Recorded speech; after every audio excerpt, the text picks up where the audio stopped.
प्रतीच्छ, प्रतीच्छ मैंने ग्रहण करो। जैसे कहते हैं ना प्रहार करते वक्त, ये लो मेरा प्रहार, तो इस प्रकार से प्रतीच्छ ग्रहण करने अर्थ में। प्रहर मैंने प्रहर करो, प्रहार करो, मुझ पे आक्रमण करो। क्योंकि सेनाएं वो जो आपस में झूठ मूठ में लड़ रहे थे, तो क्या तथा ये इतने इतने सेंटेंस को प्रतीच्छ प्रहर, प्रतीच्छ मैंने ये लो, प्रहर मैंने प्रहार करो, इति भाषिणी ऐसा बोलते हुए, बोलने वाली। भाषिणी तेरी ये स्त्रीलिंग में नहीं है। बोलने वाले कौन कौन? सादी च बलम च, द्विवचन में सादी बले, जैसे फलम फले। तो वे दोनों क्या कह रहे थे? सादी घुड़सवार और सैनिक जो थे। तो दृश्य उपस्थित हो गया होगा कि जो घोड़े पर सवार थे वे, और नीचे चलने वाले जो सेनाएं थी, वो सैनिक थे, वो आपस में उसने ने कहा ये लो मेरा प्रहार झेलो, दूसरे ने कहा ये लो मेरा, और मुझ पे प्रहार करो इत्यादि। तो इति कुतूहलात्, सचमुच में नहीं ये कुतूहलवश और झूठ मूठ में, मृषा मैंने झूठ मूठ में क्या हो रहा था? युद्ध को, ये युद्ध को क्या कर रहे थे? वो वितेन तु मैंने कि कर रहे थे। वैसे तो ये विस्तार अर्थ में होती है, तो यहाँ करने। वित विपूर्वक तन धातु लिट लकार में बना है। विततान तेन तु तेनु, ऐसे रूप चलते हैं इसके। कहते वो सादी और बल कैसे थे? नासीर गते, नासीर शब्द होता है सेना मुखम, सेनाया मुख्य भाग, प्रमुख भाग, अग्रिम भाग।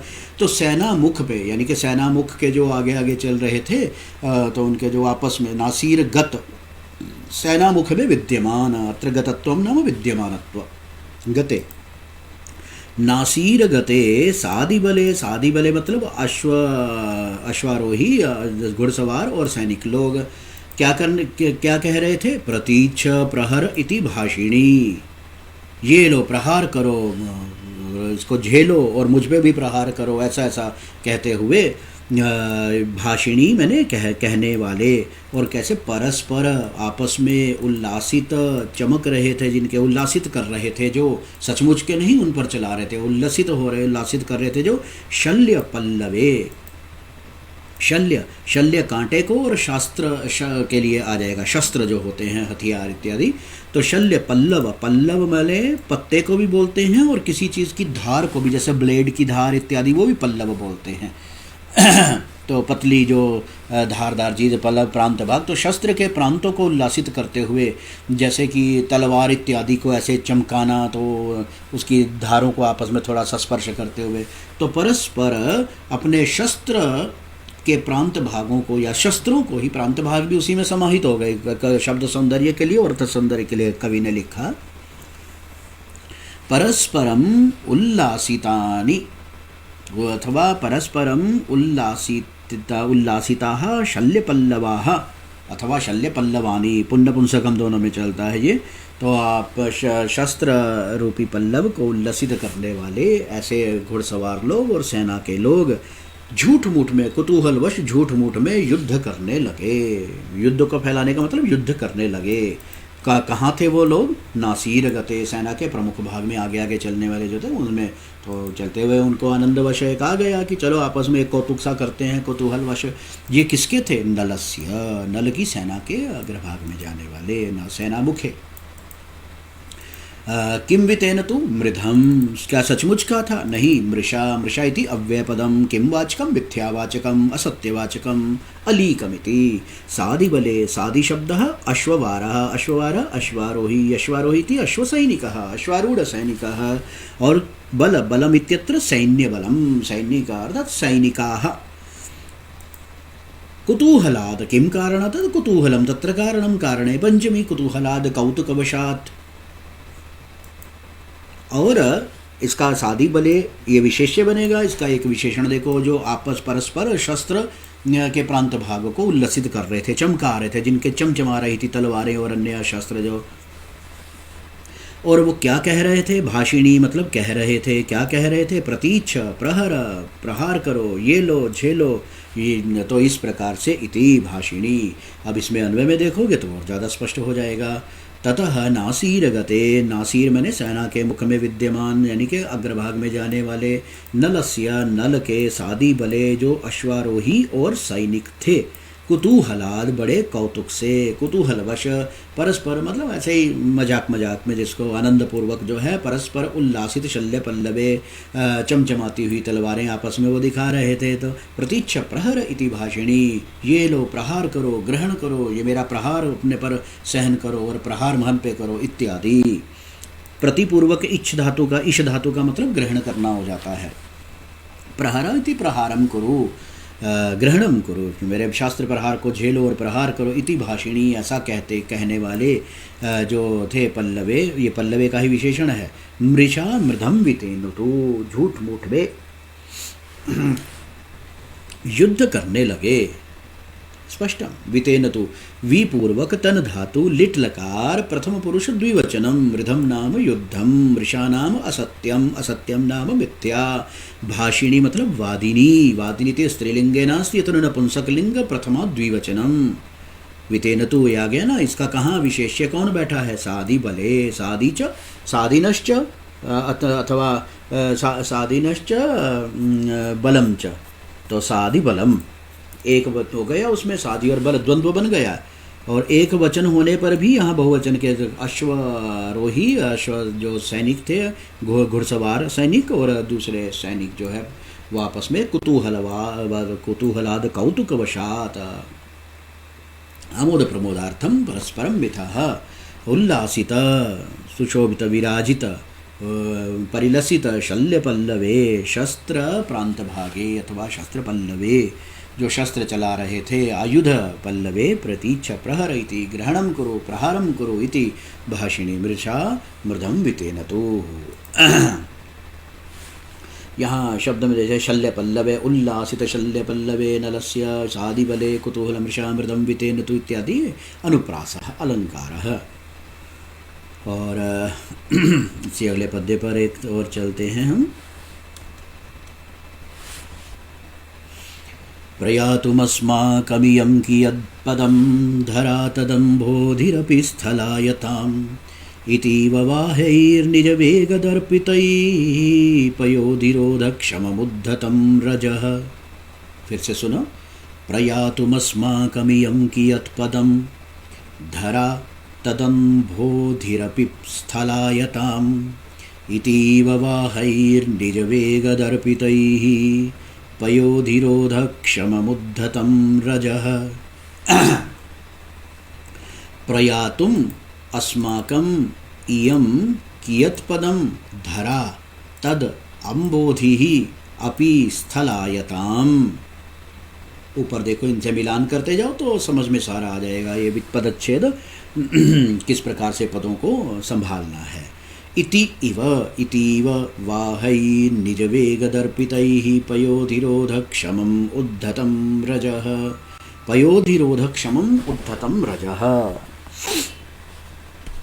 अब ये पहले इसका प्रसंग और एक दृश्य उपस्थित करो कि वो घोड़े उसके बड़े तेज चल रहे थे, तो उसके पीछे उत्प्रेक्षा बड़ी सुंदर कल्पना कवि क्या देते हैं। देखो कि प्रयातुम अस्माकमियं कियत् प्रधा, कि वो तो घोड़े इतनी तेज भाग रहे थे कि उनके भागने से, चलने से, वेग से धूल उड़ रही थी। इस धूली के उड़ने में कवि ने उत्प्रेक्षा कर दी कि घोड़े ये सोच रहे थे, ये उत्प्रेक्षा है, सत्यम किम चिंतितम इति संभावना कर रहे हैं ना, संभावित कर दिया।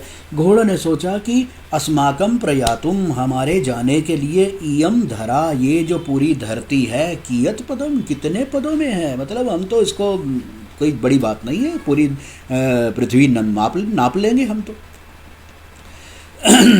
तो अस्माकम, ये घोड़ों की तरफ से संभाव उत्प्रेक्षा की जा रही है कि अस्माकम इयम धरा कियत पदम प्रयातुम, हमारे चलने के लिए, प्रयाण के लिए, हमारे चलने के लिए ये ज़मीन तो कितने कदम होगी, अर्थात ये ज़मीन तो कम बढ़ जाएगी। तो अब क्या करना चाहिए?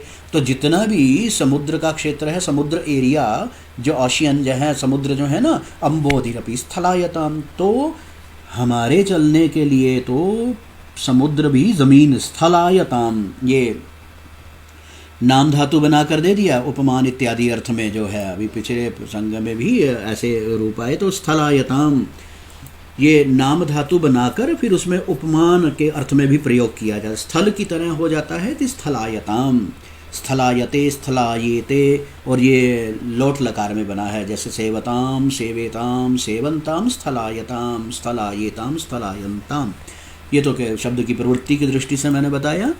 उपमा तो हो ही गई। कहते अम्बोधि भी हमारा, अर्थात अम्बोधि मैंने समुद्र भी स्थल बन जाना चाहिए, पृथ्वी बन जानी चाहिए, पृथ्वी तल बन जाना चाहिए, स्थल रूप में हो जाना चाहिए।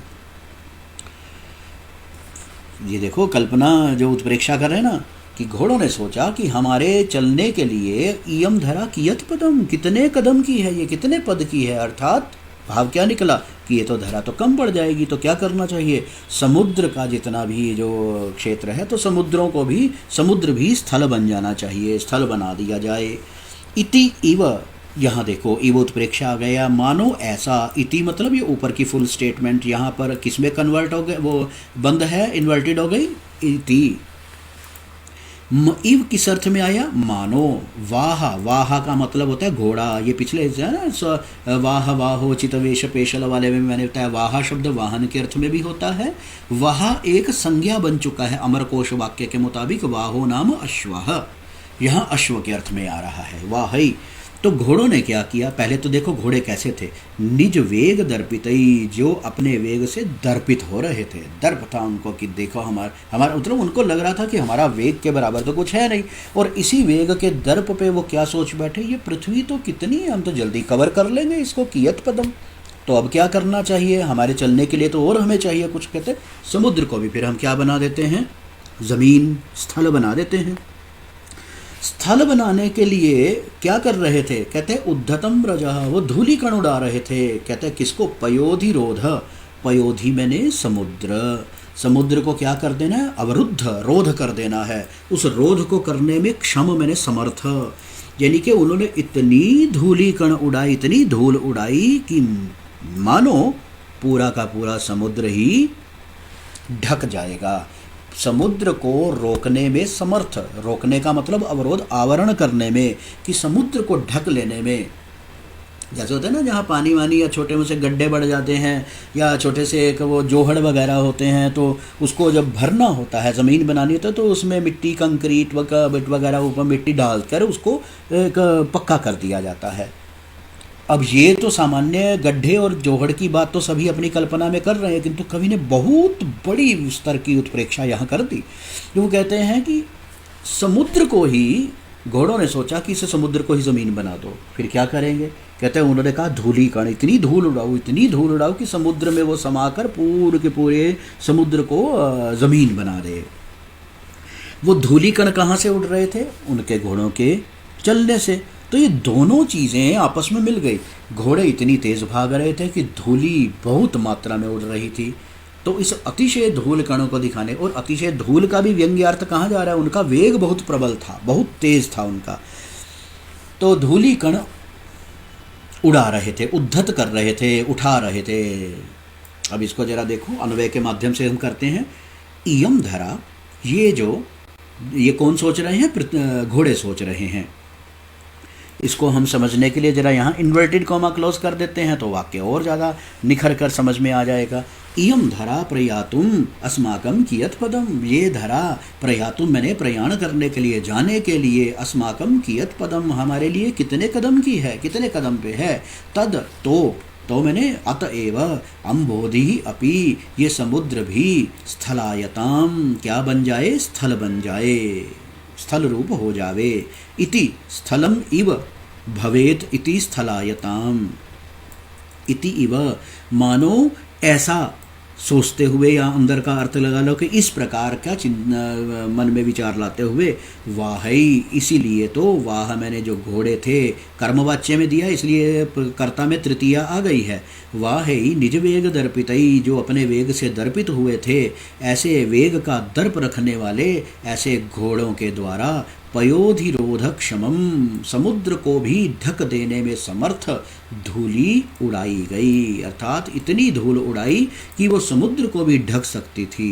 समुद्र को क्यों ढकना चाहते थे, घोड़े ढकना चाहते थे। ये कवि की उत्प्रेक्षा है कि मानो घोड़े उसको ढकना चाहते थे। क्यों ढकना चाहते थे, उसका कारण भी बतलाया गया, इसलिए ये हेतु उत्प्रेक्षा हो जाएगी।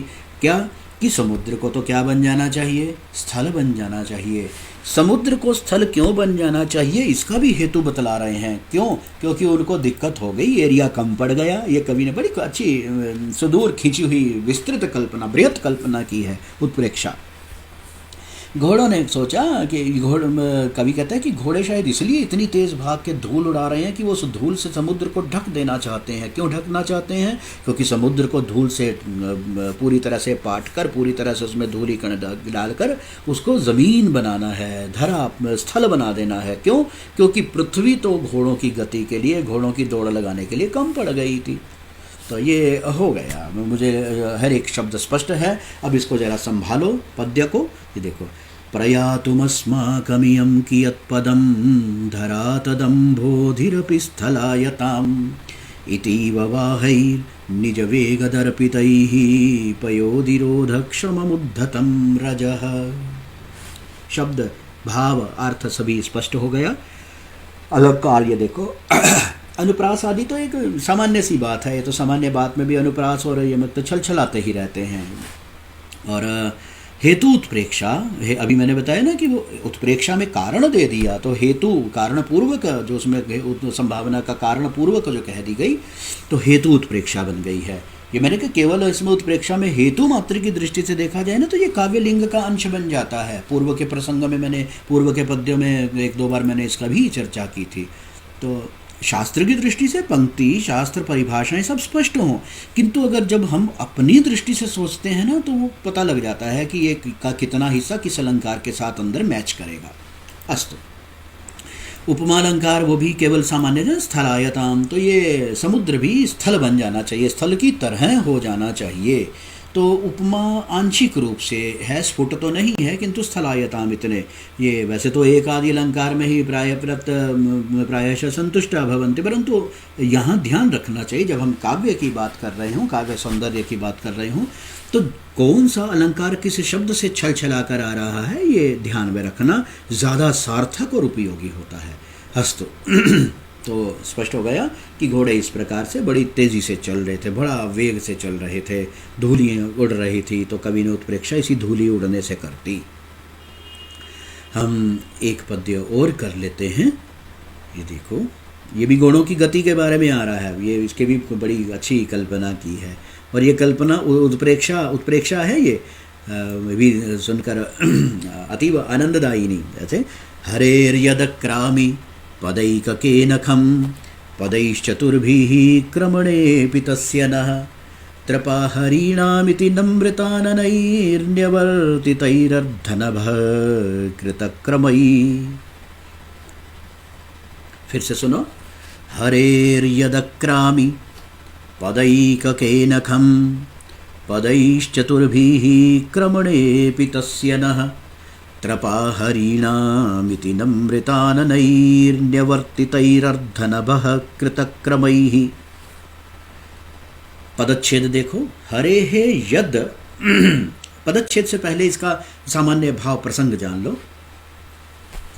फिर से उत्प्रेक्षा कवि ने की कि घोड़े क्या सोच रहे हैं। घोड़े की पहले गति देखो, घोड़ा जब चलता है ना तो घोड़े ने कदम उठाए, पहले दो पांव ऊपर उठाए और फिर नीचे रखे।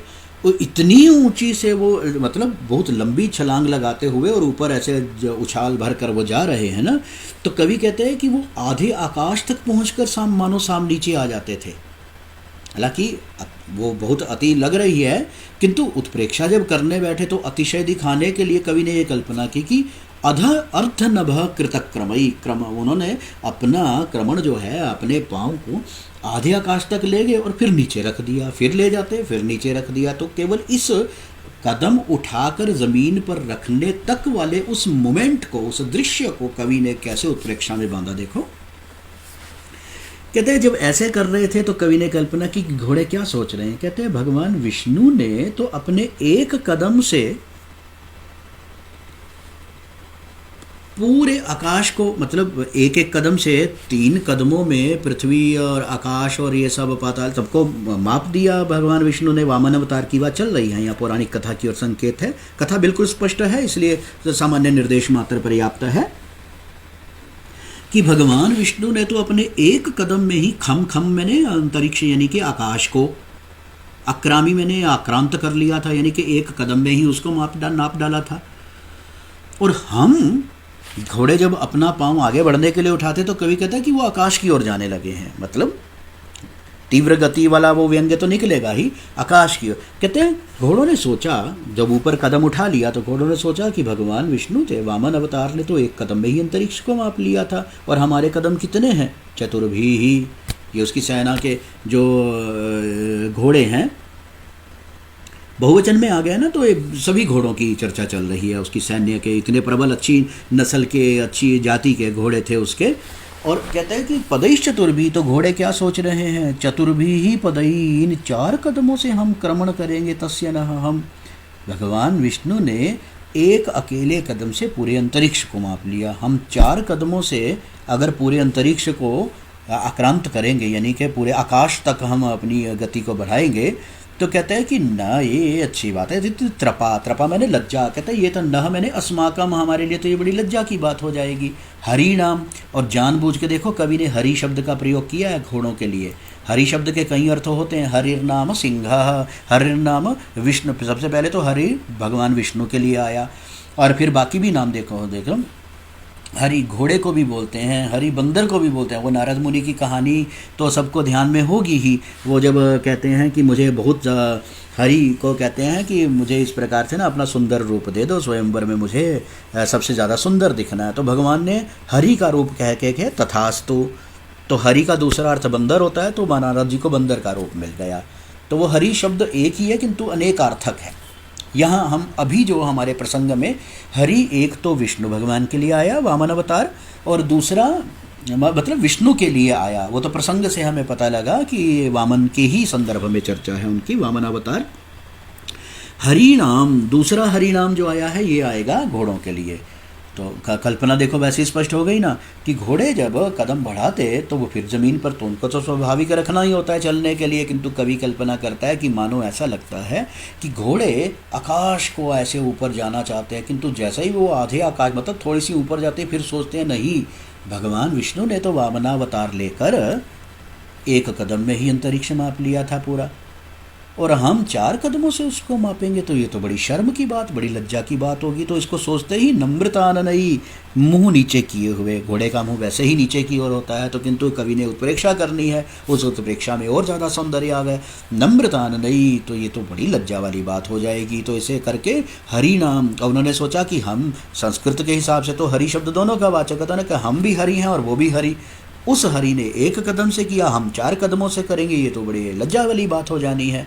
तो इस कारण से सिर झुकाए हुए निवर्तितैहि अर्धनभः कृतक्रमैः, आधे आकाश तक ही क्रमण करके वापस आ गए। निवर्ति मैंने लौट आए, लौट आने का मतलब कदम नीचे रखे, जबकि वस्तु स्थिति क्या है, घोड़े जब चलेंगे कदम को ऊपर भी उठाना है, ज़मीन पर भी रखना है, ऊपर उठाना है, ज़मीन पर भी रखना है, आगे बढ़ते जाना है। किंतु कवि ने यहाँ अब पदच्छेद को देखो, हरे हे यद अक्रामी, हरे हे यद अक्रामी पदा एक के न खम पदैहि चतुर्भिः क्रमणैः, 4 पदों के द्वारा क्रमण करने पर, तस्य नः मैंने अस्माकम, हरे हे विष्णु ने, यद मैंने जो, आक्रमण मैंने आक्रांत किया। यहाँ आक्रमण करने का मतलब उसको कवर किया, उसको आक्रांत कर लिया, उसको ढक लिया, उसके ऊपर अपना पाँव रख दिया जो है।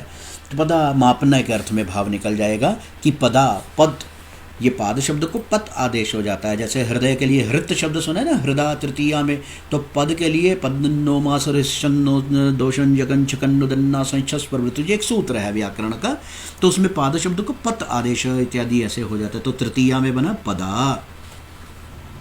पदा एक केन, एक अकेले कदम से, एक एन ही पर्याप्त था, किंतु एक केन मतलब एक मात्र के अर्थ में आया है कि अपने एक अकेले कदम मात्र से ही, खम मैंने अंतरिक्षम यानी कि गगनम, आक्रामी मैंने आक्रांत कर लिया।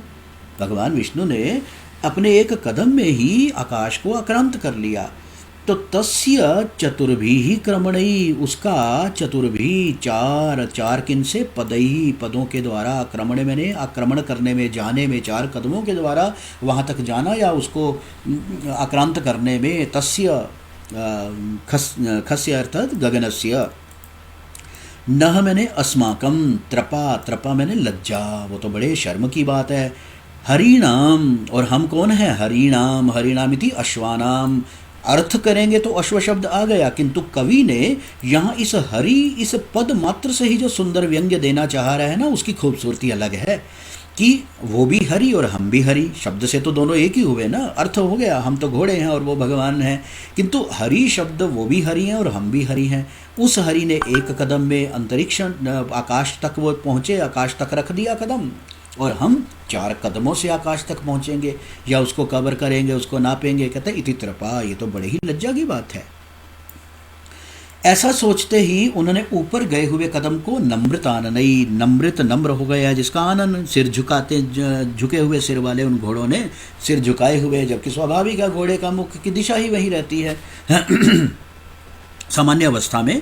तो निवर्तित ही, निवर्त मैंने निवर्तते, निवर्तितवन्तः, वापस लौट आए। लौट आने का मतलब कदम वैसे ही नीचे पड़ना था, क्योंकि हम उत्प्रेक्षा के क्षेत्र से गुजर रहे हैं, तो वो वापस उन्होंने रख दिया। तही, ये भी कर्मवाच्य में बना, इसीलिए तही तृतीया बहुवचन में आया। अर्ध नभ कृतक क्रमई, अर्ध मैंने आधा, आधा कौन? नभ, गगन, आकाश, उस आकाश में कर लिया है जिन्होंने क्रम, क्रम का मतलब सीरियल भी होता है, क्रम मैंने जाना भी होता है, मूवमेंट को भी क्रमण बोलते हैं।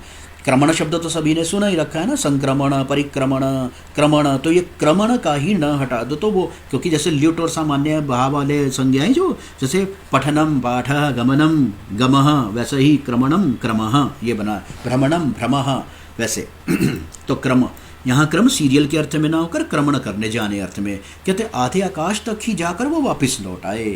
यहाँ सचमुच में आधे आकाश तक नहीं, अर्थात उनका एक कदम भी जब वो उठान वाला भरते तो वो काफ़ी ऊंचा होता था। तो उस ऊंचाई को बहुत ज़्यादा उनके उस परिमापन को दिखाने के दृष्टि से अर्धनभ की उत्प्रेक्षा जब संदर्भ आ ही गया, किंतु सौंदर्य पूरा बिखेर दिया इस विस्तृत में, और अर्थ पूरा बन चुका है सबके सामने। यहाँ देखो अन्वय के माध्यम से, ये ऊपर देखो जो यद आया है ना, अन्वय के समय उसको मैंने यत कर दिया है, क्योंकि त इस द के कारण त द दोनों बराबर ही होते हैं, आगे ख है इसलिए इसको ता के रूप में चला, यद इत्येव।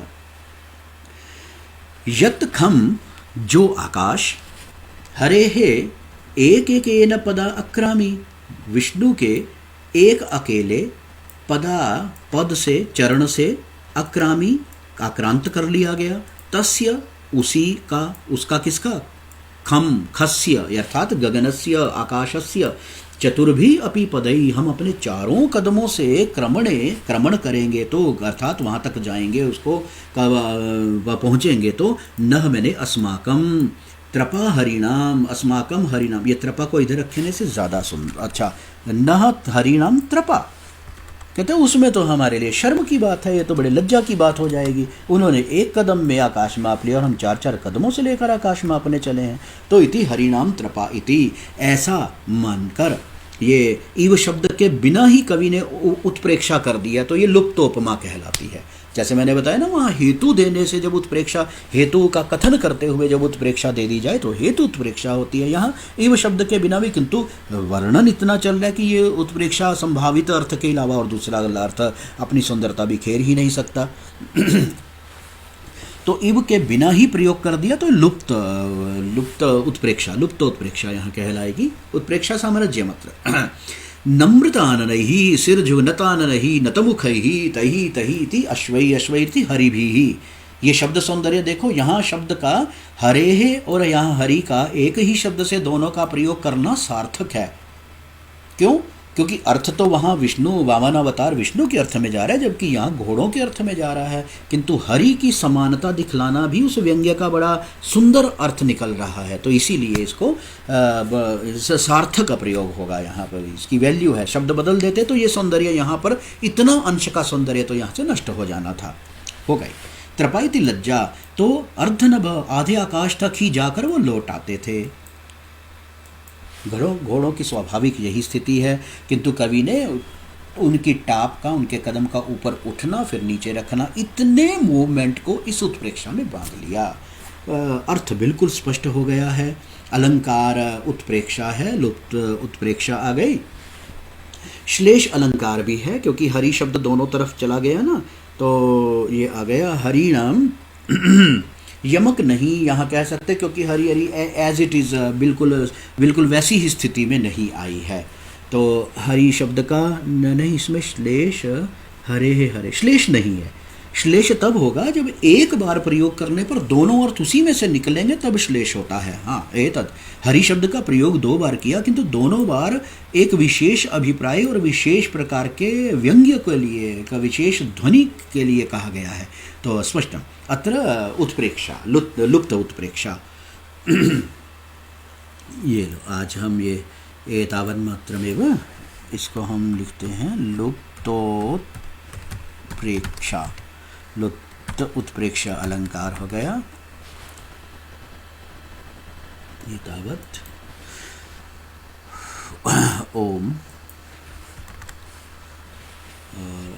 अर्थ अब जरा इसको श्लोक को देखो, अर्थ पूरा साथ में पनप रहा है, पूरी तरह से साथ चलना चाहिए। हरेर्यदक्रामि पदैककेन खं पदैश्चतुर्भिः क्रमणेऽपि तस्य नः त्रपाहरीणामिति नम्रताननैर्न्यवर्तितैरर्धनभः कृतक्रमैः। आधे नभ तक कर लिया है क्रमण जिन्होंने, इति बहुव्रीहि समासः। तही उन्होंने, कही कीदृशई नम्रताननैः, ऐसे तो वो क्या किया उन्होंने, लौट आए। नी पूर्वक वृत धातु लुंग लकार कर्मवाच्य में रूप बना है। न्यवर्ति न्यवर्तिशाताम न्यवर्तिशत, तो हो गए स्पष्टमेव। तो आज हम इतना ही रखते हैं। तावन्मात्रमेव पद्यात्मकं व्याख्यानमेतद् पर्याप्तमस्तु। शुभमस्तु सर्वेषाम्।